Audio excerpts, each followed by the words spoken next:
is still refusing to talk about Hunter's child with his former assistant and ex-stripper. A New York Times report says the 4-year-old has yet to meet her father or grandfather, President Biden.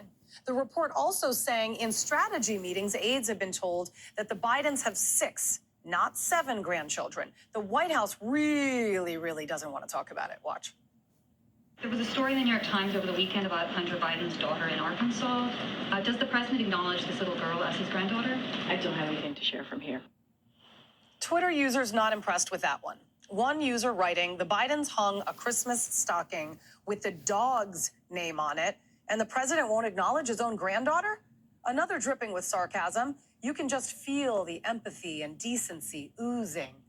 I mean, this is not only shameful for Hunter, but he's the son. He's got problems. We all know it. This is the president of the United States. He does have a 7th grandchild. And this little girl is going to grow up knowing that her grandfather wanted nothing to do with her. A poor and innocent 4-year-old, beautiful little girl.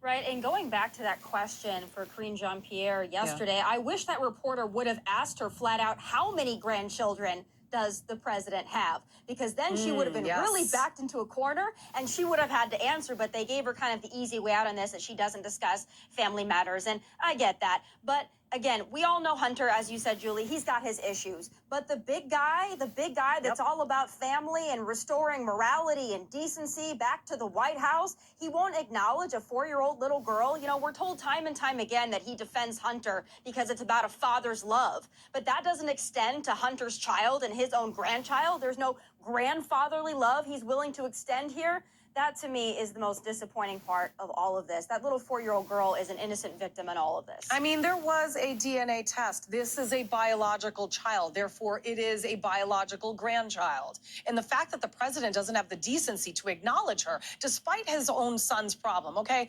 fine. You slept with a stripper and got her pregnant. I'm so proud of you, Hunter. But nonetheless, that is my grandchild, and I'm going to do the right thing. I can't even believe we're having this conversation. Like, half the words that have come out of my mouth this week just talking about this White House is like truly jarring.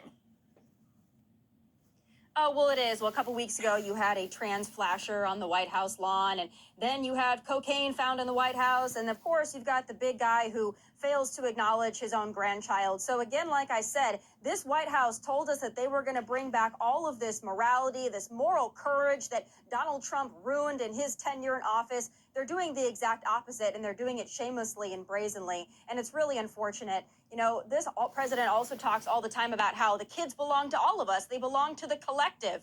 Well, he won't even acknowledge his own grandchild. So I'm not sure what kind of parental advice we're going to take from him. It's a real shame. I hope they do the right thing, especially with all the backlash. I mean, come on, wake up. Like, seriously.